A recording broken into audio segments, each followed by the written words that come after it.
Welcome back to IPO with profit. आज हम एक ऐसे टॉपिक पर बात करने वाले हैं जो दुनिया भर के इन्वेस्टर्स को कंफ्यूज कर रहा है। एक तरफ आर्टिफिशियल इंटेलिजेंस यानी एआई का क्रेज है, जहां कंपनीज बिलियंस इन्वेस्ट कर रही हैं। डेटा सेंटर्स बन रहे हैं, सेमीकंडक्टर डिमांड रिकॉर्ड लेवल्स पर है और हर बिजनेस एआई के नाम पर वैल्यूएशन प्रीमियम ले रहा है। दूसरी तरफ आईपीओ मार्केट में भी जबरदस्त एक्साइटमेंट देखने को मिल रही है। भारत में जियो, एनएसई, फोनपे, फ्लिपकार्ट जैसे मेगा आईपीओस की चर्चा है। ग्लोबल लेवल पर भी कई बड़ी कंपनीज मार्केट में आने की तैयारी कर रही हैं। लेकिन कुछ एनालिस्ट्स एक डेंजरस कंपैरिजन कर रहे हैं विद 1999 2000.com बबल। तो क्या एआई बबल फटने वाला है या फिर ये सिर्फ एक नॉर्मल करेक्शन है? आज हम इसी बात को डिटेल में समझेंगे। सबसे पहले एआई बूम को समझते हैं। पिछले कुछ सालों में एआई टेक्नोलॉजी ने बिजनेसेस को ट्रांसफॉर्म कर दिया है।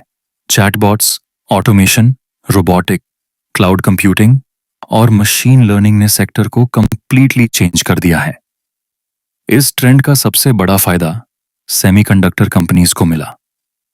एआई मॉडल्स को ट्रेन करने के लिए पावरफुल चिप्स की जरूरत होती है और इस वजह से चिप मैन्युफैक्चरर्स के रेवेन्यूज एक्सप्लोसिव ग्रोथ देख रहे हैं। इन्वेस्टर्स ने एआई को फ्यूचर का गोल्ड रश मान लिया और पैसा दौड़ने लगा। कई स्टॉक्स कुछ ही सालों में मल्टीपल टाइम्स बढ़ गए।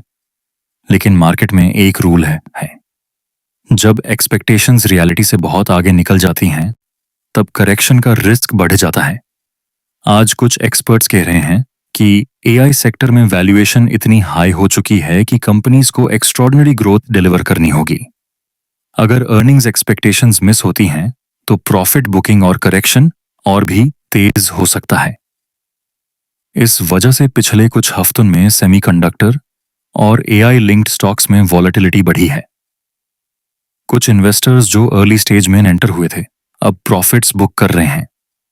इसका मतलब ये नहीं है कि एआई इंडस्ट्री खत्म हो गई। एआई आने वाले 10-20 सालों में पावरफुल टेक्नोलॉजी रहेगी। लेकिन स्टॉक मार्केट और टेक्नोलॉजी ग्रोथ दो अलग चीजें होती हैं। टेक्नोलॉजी सक्सेसफुल हो सकती है, लेकिन अगर स्टॉक की वैल्यूएशन ऑलरेडी बहुत ज्यादा एक्सपेंसिव हो तो शेयर प्राइस गिर सकता है। अब बात करते हैं आईपीओ मैनिया की। जब मार्केट में लिक्विडिटी और ऑप्टिमिज्म बढ़ता है तब कंपनीज आईपीओ लेने के लिए लाइन लगा देती हैं। आज भारत में भी वही सिचुएशन देखने को मिल रही है और इन्वेस्टर्स हर नए आईपीओ का वेट कर रहे हैं। सोशल मीडिया पर जीएमपी डिस्कशंस चल रहे हैं और लिस्टिंग गेन्स के वीडियोस वायरल हो रहे हैं। रिटेल पार्टिसिपेशन रिकॉर्ड लेवल्स पर है और कई लोग आईपीओ अलॉटमेंट के लिए अकाउंट्स खोल रहे हैं। ये एक्साइटमेंट देखकर सवाल उठता है कि क्या हम हेल्थी ग्रोथ फेज में हैं या एक्सेसिव ऑप्टिमिज्म का शिकार हो रहे हैं। हिस्ट्री हमें एक इंपॉर्टेंट लेसन देती है। .com बबल में भी इन्वेस्टर्स फ्यूचर ग्रोथ के सपने देखकर पैसे लगा रहे थे।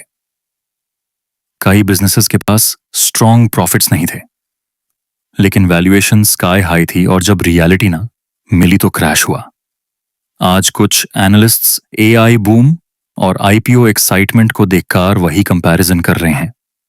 हालांकि हर मार्केट साइकिल अलग होती है और एग्जैक्ट हिस्ट्री रिपीट नहीं होती, लेकिन इन्वेस्टर साइकोलॉजी अक्सर रिपीट होती है। जब लोग बिना फंडामेंटल्स देखे सिर्फ ट्रेंड के पीछे भागने लगते हैं तब रिस्क बढ़ जाता है। अब सवाल यह है कि क्या आज का मार्केट वैसे ही डेंजरस जोन में है? इसका जवाब इतना सिंपल नहीं है। .com एरा में बहुत सी कंपनीज के पास रेवेन्यू मॉडल तक क्लियर नहीं था, लेकिन आज एआई सेक्टर की लीडिंग कंपनीज रियल प्रॉफिट्स कमा रही हैं। क्लाउड इंफ्रास्ट्रक्चर, सॉफ्टवेयर सब्सक्रिप्शंस और एंटरप्राइज एआई सॉल्यूशंस से एक्चुअल कैश फ्लोज जनरेट हो रहे हैं। इंडिया की इकोनॉमी भी 2000 के कंपैरिजन में बहुत स्ट्रांग पोजीशन में है with digital payments and manufacturing growth. इसलिए हर करेक्शन को क्रैश नहीं माना जा सकता। लेकिन इन्वेस्टर्स को एक और चीज समझनी होगी। जब हॉट थीम्स डोमिनेट करते हैं तब कई लोग रिस्क मैनेजमेंट भूल जाते हैं।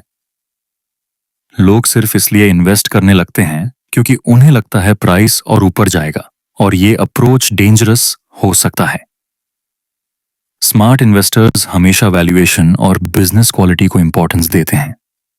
अगर कोई कंपनी सिर्फ हाइप की वजह से एक्सपेंसिव हो गई है तो फ्यूचर रिटर्न्स लिमिटेड हो सकते हैं। इसी तरह हर आईपीओ वेल्थ क्रिएशन का अपॉर्चुनिटी नहीं होती है।